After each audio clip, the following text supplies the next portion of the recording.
नमस्कार, one page YouTube channel में आपका स्वागत है। आज सुनिए कांता भारती द्वारा लिखा उपन्यास रेत की मछली भाग 10। भी हो चुकी थी। सिर्फ प्रकाशन की कसर थी और अब मानव मूल्यों पर जिस बहस का आयोजन वे यहाँ और बड़े पैमाने पर करना चाहते थे, वह तो वास्तव में उनकी इस किताब का उद्घाटन समारोह भर होने वाला था। ऐसे मामलों में शोभन कितने कुशल है। सम्मेलन के लिए कलकत्ते जाते समय ट्रेन पर उनके साथ सम्मेलन की अध्यक्षता करने के लिए बुलाए गए डॉ. भुवन भी थे। भुवन जी से शोभन ने पूछा था कि वे किस समस्या को उठाना चाहेंगे। डॉ. भुवन ने तभी अपने विचारों की रूपरेखा उन्हें बताई थी। वे सम्मेलन के दौरान शायद सन्नाटे में आ गए होंगे जब उन्होंने सुना होगा कि विषय प्रवर्तन करते हुए शोभन ने उन्हीं की रूपरेखा को विस्तार देकर प्रस्तुत कर दिया था। इस बृहत्तर सम्मेलन की तैयारियां शुरू होते होते दशहरे की छुट्टियां हो गईं। शोभन खिल उठे कि मीनल फिर आ पहुंची। फुलबगिया में जंगली लतर और भी अधिक बढ़ गई थी। मन में उसके प्रति अटूट घृणा और प्रतिहिंसा होने के बावजूद अब उसे काटने की सामर्थ्य मुझ में बची नहीं थी, या यह कहूं कि जब उसे काटने का समय था तब मैं निरुपाय बैठी रही। अब उसे बढ़ने देने के अतिरिक्त और कोई उपाय भी क्या था। मीनल से उनके वही लंबे लंबे कभी न खत्म होने वाले संवाद शुरू हो गए। मैंने सुना वे बड़े हर्ष से मीनल को बता रहे थे कि भारत पब्लिशर्स के निदेशक श्री रतनलाल का पत्र आया है। रतनलाल चाहते हैं कि उनके बड़े साप्ताहिक के बारे में अंतिम रूप में शोभन अपना फैसला दे दे। कलकत्ते के सम्मेलन के दौरान रतनलाल ने शोभन से कहा था कि वे उन्हें अपने साप्ताहिक का संपादक बनाना चाहते हैं। शोभन समाचार से गदगद हो उठे थे। वे साधारण खिलाड़ी नहीं थे, इसलिए उन्होंने जाहिर यह किया था कि इस आमंत्रण को स्वीकार करने में उन्हें असुविधा हो रही है और इलाहाबाद जाकर अपने मित्रों से सलाह-मशविरा करने के बाद ही वे अंतिम रूप से कुछ निर्णय ले सकेंगे।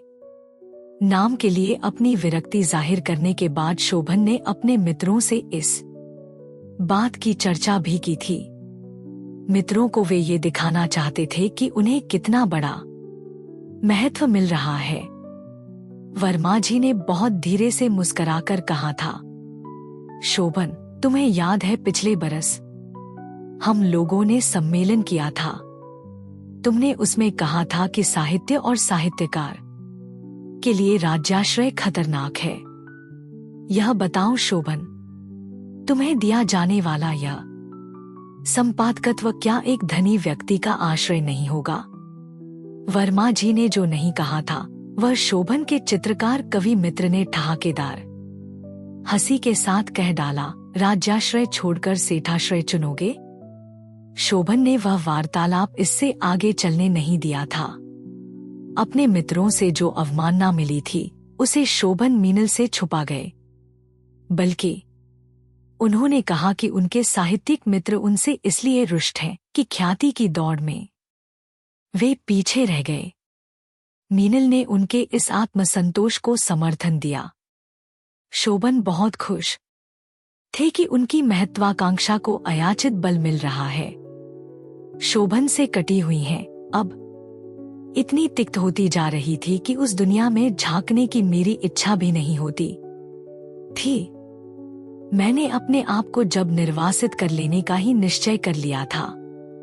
शोभन के साहित्यकार मित्रों से मेरे निर्वासन का यह रहस्य छिपा हुआ नहीं था। बहुत कम बोलने वाले वर्मा जी ने एक बार संकेतों से कहा था कि पाली हुई बिल्ली कभी चेहरे पर भी पंजा मार देगी। मीनल का ध्यान इन व्यावसायिक संवादों में नहीं लग रहा था और शोभन को तब तक संतोष होने वाला नहीं था जब तक वे पूरी तरह मीनल को यह न समझा देते कि पत्रिका की इस जिम्मेदारी को संभालने के बाद न केवल शोभन अतिरिक्त प्रतिष्ठा ही अर्जित कर सकेंगे, बल्कि मीनल और उनके संबंध भी अधिक गहरे और अधिक उन्मुक्त हो सकेंगे। शोभन को जिसकी बहुत प्रतीक्षा थी, वह पत्र रतनलाल की ओर से उनके पास आ गया। रतनलाल ने लिखा था, वे सपरिवार नैनीताल जा रहे हैं। अच्छा होगा कि शोभन वहीं आ जाया। पत्रिका के बारे में बात करने में भी आसानी होगी। शोभन पत्र पाकर उछल पड़े। उत्साह में वे यह भूल गए कि मैं भी उस समय वहां थी। मुझे देखकर उन्होंने अपने आप को संभाल लिया। बात बदलते हुए बोले, कितना अच्छा होगा कि अब हम लोग बहुत दिनों के बाद हमारा सोचा हुआ संभव हो जाएगा। कब बुलाया है? मीनल ने पूछा। कब? शोभन ने रतनलाल का पत्र मीनल के आगे बढ़ाकर कहा, बस जितनी जल्दी हम लोग चल सकें। वे लोग तो नैनीताल पहुंच भी चुके होंगे। मैं तो अभी चल सकती हूँ, मीनल ने उत्साह से कहा। शोभन ने अब मेरी ओर देखा। मेरी उपस्थिति मात्र से शोभन अव्यवस्थित हो रहे थे। अनमने स्वर में मुझसे बोले, अभी इतनी जल्दी कैसे जा सकते हैं? कुंतल को काफी तैयारी करनी पड़ेगी। नहीं, मैं नहीं जाना चाहती। आप दोनों हो आइए, मैंने उपेक्षा से कहा। शोभन माने नहीं, मान सकते भी नहीं थे, बल्कि उनके लिए उस समय मेरा साथ न जाना घातक भी हो सकता था। शोभन मीनल को ले ही जाना चाहते थे। मीनल और उनके लिए यह सोसर पके फल की तरह जैसे ऊपर से आ टपका था। नैनीताल की पृष्ठभूमि से अधिक उपयुक्त उनके स्नेह संबंध के लिए और हो ही क्या सकता था। लेकिन मीनल को अकेले ले जाने लायक साहस उनमें नहीं था। रतनलाल का भी परिवार वहां था। शोभन यह भी जानते थे कि रतनलाल विवाह संबंध से बाहर शोभन का संबंध पसंद नहीं करेंगे। बहुत बड़ा स्थान, समृद्धि की बहुत बड़ा सीढ़ी उन्हें मिलने जा रही थी। उस सीढ़ी के लिए वे ऐसा कोई खतरा किसी भी कीमत पर लेने को तैयार नहीं थे। मेरे सामने समस्या कोई नहीं थी, केवल अपनी पराजय की व्यथा ही थी। उनके ग्रह का सामना करने के लिए मेरे पास सीधे कोई तर्क नहीं था। मेरा ध्यान तोरू की ओर गया। मैंने थोड़ी तिक्तता के साथ कहा, नैनीताल में काफी सर्दी पड़ेगी। तोरू के पास तो गर्म कपड़े तक नहीं है। तो क्या हुआ, वहीं नैनीताल चलकर ले लेंगे, शोभन ने कहा। थोड़ी सी ऊन खरीद लेना, उससे तोरू के लिए स्वेटर बुन लेना, मीनल ने कहा। तब तक उसे शाल उड़ा लेना। मेरा मन जल उठा, क्षोभ से गला रुंध आया। यह कैसी नियति है, सब कुछ मेरा है, फिर भी मैं उसे अपनी एकमात्र बच्ची तोरू के लिए प्राप्त नहीं कर सकती। शोभन प्रसंग की कटुता को समझ गए थे, इसलिए उन्होंने तुरंत बात बदल दी। और कोई समय होता तो शोभन का रुख बिल्कुल ही दूसरा होता।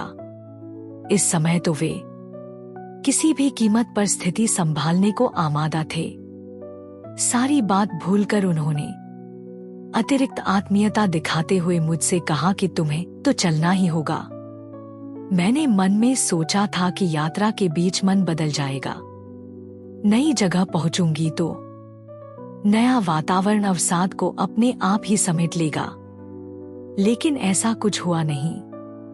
रास्ते भर मेरा अवसाद और अधिक बढ़ गया। मुझे याद आ रहा था जब शादी के बाद पहली बार शोभन मुझे इसी रास्ते से नैनीताल लाए थे। तब से इतने बरसों पहले की उस कुंतल और आज की इस कुंतल में एक जैसा कुछ भी नहीं बचा था।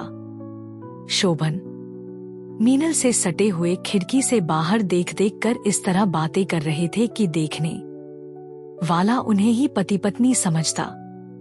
पता नहीं यात्रियों ने ध्यान दिया था या नहीं। मैं उनके सामने किसी आया से अधिक शायद ही कुछ लग रही थी। बीच बीच में मन का दर्द उभरता तो मैं तोरू को सीने में भींच लेती। रास्ते भर एक बार भी शोभन की और चेहरा घुमाने की मेरी इच्छा नहीं हुई। स्टेशन पर खासी सर्दी थी। डिब्बे के अंदर मौसम उतना सर्द नहीं लग रहा था।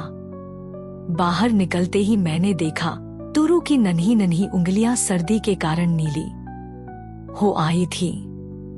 मन कचोट उठा। शोभन ने एक बार भी इस बात पर ध्यान नहीं दिया कि तोरू को सर्दी भी लग रही होगी। स्टेशन से बाहर निकलकर हम लोग टैक्सी में बैठे। मैंने सोचा कि अब शायद शोभन पहले बाजार की ओर चले और तोरू के लिए कुछ गर्म कपड़े खरीदे, लेकिन शोभन ने टैक्सी वाले को सीधे नैनीताल चलने का आदेश दिया। मेरा मन चीत्कार कर उठा। मुझसे रहा नहीं गया। हार कर मैंने कहा, जरा ठहरो। शोभन ने मेरी ओर प्रश्नसूचक दृष्टि से देखा। मैंने तिक्तता को दबाते हुए कहा, तोरू को इतनी सर्दी लग रही है, पहले कुछ गर्म कपड़े क्यों नहीं खरीद लेते? बात कहने के बाद क्षोभ और शर्म से मेरी कनपटियां जल उठीं। कठ में उभरती हुई लाई को बड़े यत्न से मैंने रोका। बेबी के लिए कपड़े खरीदे गए, लेकिन मैं समझ रही थी कि उसके पीछे शोभन की मजबूरी भले रही हो, उनका उत्साह नहीं था। कपड़े खरीदने के बाद इस नैनीताल के लिए रवाना हो गए। अब मुझे ऐसा लगने लगा था जैसे मैं पहले से भी ज्यादा अकेली हो गई हूं। एकमात्र तोरू का छोड़कर टैक्सी की खिड़कियों से बाहर दिखते दृश्यों में मुझे सबसे ज्यादा अपनापन नजर आ रहा था। नैनीताल पहुंचते पहुंचते सूरज ढल चुका था और भीगी हुई सर्दी आसपास लौटने लगी थी। तोरू को सावधानी से गोद में समेटकर मैंने अपने दोनों पैर झील में लटका दिए। पानी बहुत ठंडा था, लेकिन मेरी जलती हुई अंतरात्मा को उससे शीतलता मिल रही थी। अभी अभी यहाँ शोभन भी थे।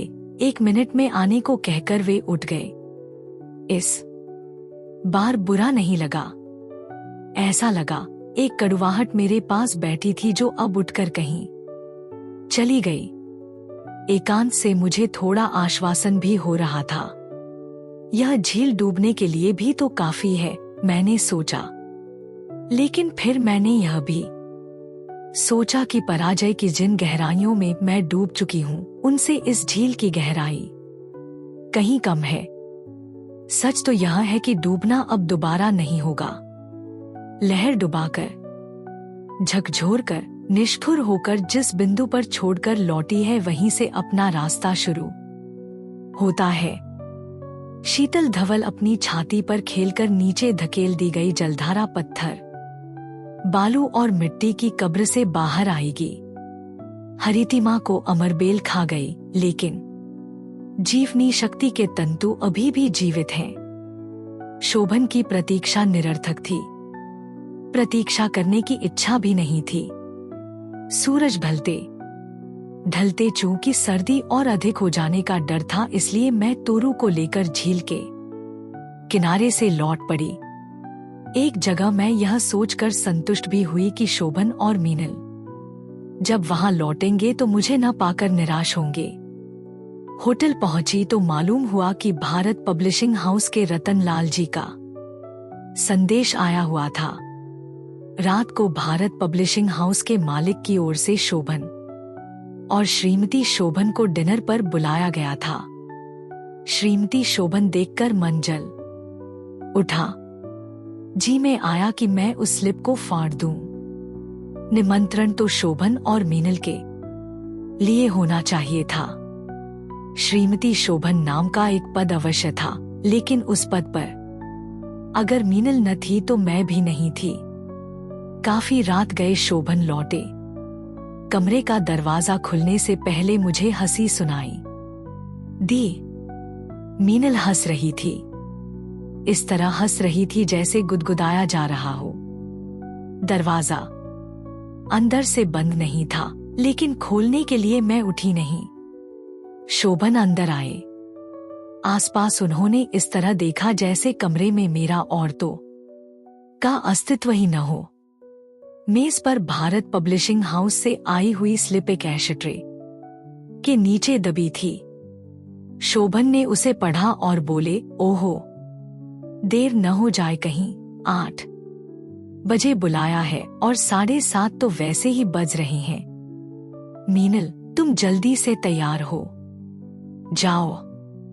लेकिन इसके बाद उन्हें कुछ ध्यान आ गया। शायद उन्होंने यह सोचा कि डिनर पर उन्हें सपत्नीक बुलाया गया है। भारत पब्लिशिंग हाउस के मालिक विचारों से बहुत अधिक रूढ़िवादी हैं। डिनर पर इस तरह किसी पराई लड़की के साथ आना उन्हें अच्छा नहीं लगेगा। तुरंत बोले, और कुंतल, तुम तो काफी पहले से आ गई थी, तुम्हें तो अब तक कपड़े बदल ही लेने चाहिए थे। मैंने कोई जवाब नहीं दिया। उन्होंने फिर अपनी बात दोहराई। इस बार उनके स्वर में काफी नरमी थी। उनका उद्देश्य छुपा नहीं रहा। वे अभिनय करना जानते थे। उन्हें पता था कि मेरे न जाने पर मीनल को ले जाना भी उनके लिए कठिन हो जाएगा। बहुत रुखी आवाज में मैंने कहा, आप चले जाइए, मेरी तबीयत ठीक नहीं है। शोभन का अभिनेता पूरी तरह सक्रिय हो उठा। वे मनोहार पर उतर आए।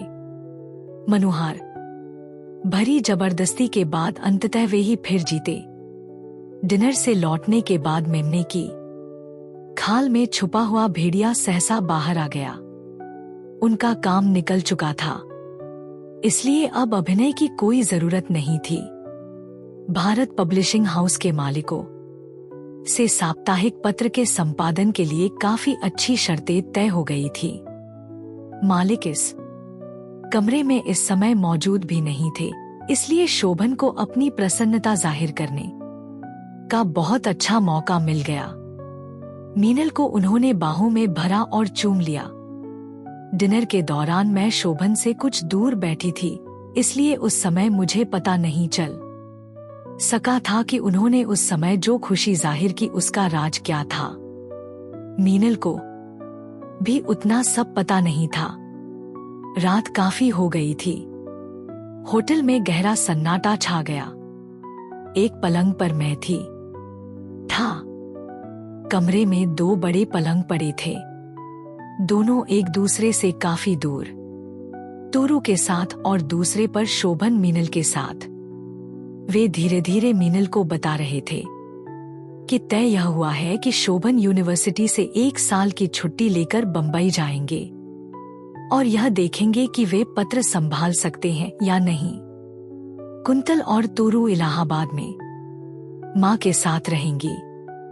आगे बहुत कुछ मैंने स्वयं भी जोड़ दिया, यानी मीनल के लिए यह आसान हो जाएगा कि वह जब तक चाहे बंबई में शोभन के साथ रहे, क्योंकि तब दोनों के बीच से कुंतल का व्यवधान भी दूर हो जाएगा। बातों का सिलसिला व्यवसाय से हटकर लिप्सा की गलियों में उतर गया। मैंने दूसरी ओर करवट बदल ली। शोभन और मीनल के संवाद चुंबनों और सीतकारों में बदल गए। मैं अपने दांत भींचकर तकिए में सिर गड़ाए लेटी रही। इस पर्वतांचल में एक बार पहले भी मैं शोभन के साथ आई थी, लेकिन तब यहाँ यह दूसरा पलंग नहीं था और तब मेरा प्यार भी किसी दूसरे पलंग पर नहीं था।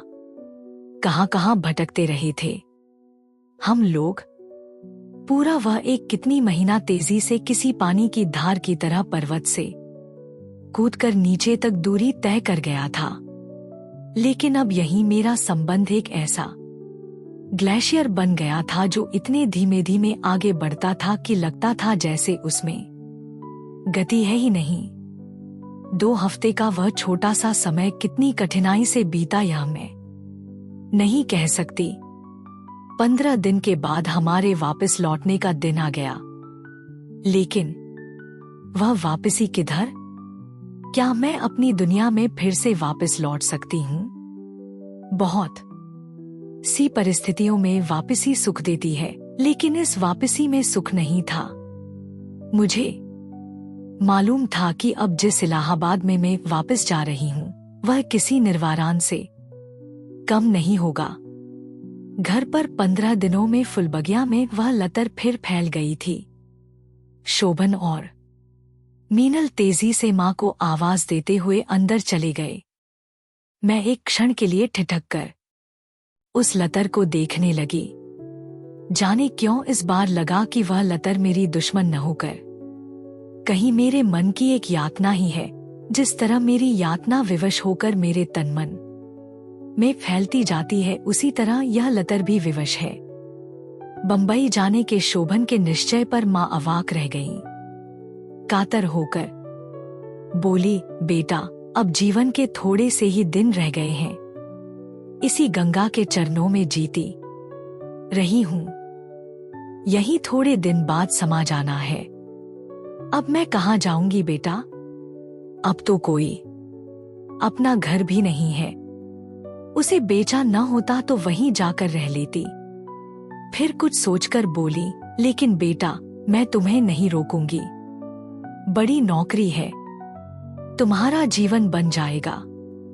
शोभन ने ऐसा जाहिर किया जैसे मां के बिना बंबई में रहना बहुत मुश्किल है। लेकिन मैं जानती हूं उनके मन में क्या था। वे जानते थे कि अगर मां बंबई गई तो शोभन की योजना पूरी नहीं हो पाएगी। बड़ी कुशलता के साथ शोभन ने योजना बनाई थी। उतनी दूर नई दुनिया में जाने के बाद शोभन के लिए मनमाना एकांत मिलना था। वे जानते थे कि वहां उनके और मीनल के बीच तीसरा कोई नहीं होगा। उन्हें यह भी पता था कि इलाहाबाद में तो मित्रों और परिचितों का एक लिहाज भी करना पड़ता था। वह लिहाज बंबई में जरूरी नहीं होगा। मीनल कलकत्ते चली गई थी, लेकिन मुझे पता था कि जाने के पहले वह शोभन से बहुत कुछ तय भी कर गई थी। शायद शोभन ने यह समझा भी दिया था कि अब कुछ ही दिनों की बात है। उसके बाद साहित्यिक मित्रों के बीच हुई प्रतिक्रिया शोभन को अच्छी नहीं लगी, लेकिन अपनी धूर्त मुस्कुराहटों से वे उसे दबाते रहे। स्पष्ट कहने वाले लोग वैसे भी कम थे। सिर्फ एक बात वर्मा जी ने हंसकर कही थी, अब तो एक और कॉन्फ्रेंस करनी पड़ेगी जिसका विषय होगा साहित्यकार और सेठाश्रय। पिटी हुई हंसी के अलावा शोभन के पास कोई और उत्तर नहीं था। दुनिया में हुई है अपनी इस पराजय को शोभन अपनी भावी योजनाओं के सपने से ढक लेते थे। शोभन मुझसे आंखें चुरा रहे थे। इन दिनों लगातार आंखें चुराते रहे थे। कोशिश या करते थे कि या तो मित्रों में ही बहुत रात बीत जाए या फिर लिखते हुए इतनी देर हो जाए कि मैं अनायास सो जाऊं। हर रात एक घुटन मन में उमड़ती थी। नैनीताल से लौटकर आने के बाद और मीनल के लौट जाने के बाद जो एकांत हुआ था, उसका कोई भी अस्तित्व मेरे लिए नहीं था। मेरे और शोभन के संबंधों की धरती का एक एक छोर उस जंगली लतर से ढक गया था और वहां एक अंकुर भी उग नहीं सकता था। मेरे निर्वासन की प्रक्रिया पूरी हो चुकी थी। शोभन के पास अब अकेला कुछ था ही नहीं जिसे मैं अपना कह सकती थी। कई दिन मैंने सोचा और इस बात की कोशिश भी की कि तूरू को जल्दी सुलाकर मैं शोभन से कुछ बातें करूं, लेकिन इसका अवसर ही नहीं आया। या तो शोभन उसी वक्त कुछ लिखने में बहुत व्यस्त हो जाते थे या सहसा वे याद दिलाने लगते थे, देखो तूरू अकेले सोई है, पलटकर गिर जाएगी। उनकी इच्छा को बहुत अच्छी तरह समझकर मन की चोट दबाए हुए आकर मैं अपने पलंग पर लेट जाती। चुपचाप उभरती हुई रुलाई गले में रोककर जाने कितनी देर तक भीगी हुई आंखें तकिए पर दबाए लेटी रहती और फिर सो जाती। शोभन का रिजर्वेशन हो चुका था। तैयारियां पूरी हो चुकी थी। अगले दिन उन्हें बंबई रवाना होना था। सिर्फ एक रात ही बीच में थी। सारे दिन मन अपने आप में मथता रहा। मैंने निर्णय किया था कि आज इस रात जैसे भी होगा मैं कोशिश करूंगी कि इस द्वंद्व का फैसला हो ही जाए। अगर कुछ टूटना है तो वह अंतिम रूप से टूट जाए, और अगर कुछ शेष बचा है तो उसे। रेत के रेगिस्तान से पानी नहीं निकलता। तपती धूप में वह दूर पर कभी कभी चमकता हुआ दिखाई दे जाता है, लेकिन वह पानी नहीं होता। रेत में तड़पती हुई मछली के लिए वहां पानी नहीं, सिर्फ रेत होती है। शोभन पहले से ही सावधान थे। अपने निकट मेरी उपस्थिति का एहसास होते ही उन्होंने अपने आप को इस तरह व्यस्त कर लिया कि जैसे कोई बहुत ही जरूरी कागज वे खोज रही हों। थोड़ी देर मैं ज्यों की त्यों खड़ी रही। मेरी उपस्थिति से उन्हें मानसिक कष्ट हो रहा था। उसी तरह कागजों को देखते हुए बोले, तुम सो क्यों नहीं जाती? ज्यादा जगने से तबीयत खराब हो सकती है। याचना की उस पिछली अवधि में पहली बार मैं इस तरह फूटकर रो पड़ी कि अब लगता है जैसे उससे बड़ी भूल मैंने दूसरी नहीं की होगी। रोने की आवश्यकता क्या थी? किसके सामने मैं रोई थी और क्यों रोई थी? इस तरह रोकर अपनी कमजोरी जाहिर करने के अलावा मैंने किया क्या था? शोभन कागजों में और अधिक व्यस्त हो गए थे। मुझे अपमान महसूस हुआ। मेरी रुलाई बढ़ गई, लेकिन शोभन ने अपनी व्यस्तता तोड़ी नहीं। शोभन की उदासीनता से जो अपमान महसूस हुआ, उनने एक बड़ा काम जरूर किया। मेरी रुलाई रुक गई।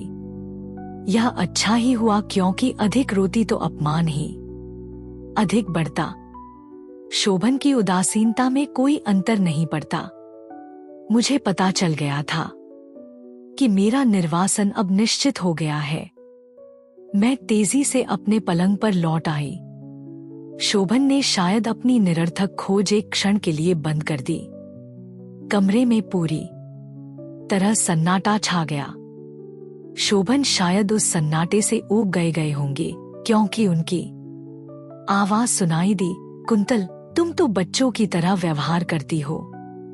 बात तो कुछ समझती नहीं। जाना है और उसके लिए इतनी बड़ी तैयारी करनी है। कुछ बहुत कड़वी बातें मन में आईं, लेकिन मैंने कहा कुछ नहीं। अब ऐसा रहा ही क्या था जिसे मैं नहीं समझती। सभी कुछ तो साफ हो गया था। मेरी आंखों के सामने मन कर रहा था कि मेरे शब्द कोई ऐसा हथियार बन जाएं कि जिससे या तो मैं अपने आप को बेध लूं या, लेकिन नहीं। उस समय भी प्रतिशोध की राह में मेरे संस्कार आ खड़े हुए थे। विवशता और मानसिक थकावट के कारण मैं न जाने कब सो गई थी। अगर आपको यह कहानी पसंद आई तो सब्सक्राइब करें और बेल आइकन दबाएं। अपने सुझाव कमेंट बॉक्स में बताएं। अगली कहानी तक शब्दों की दुनिया में डूबे रहे। धन्यवाद।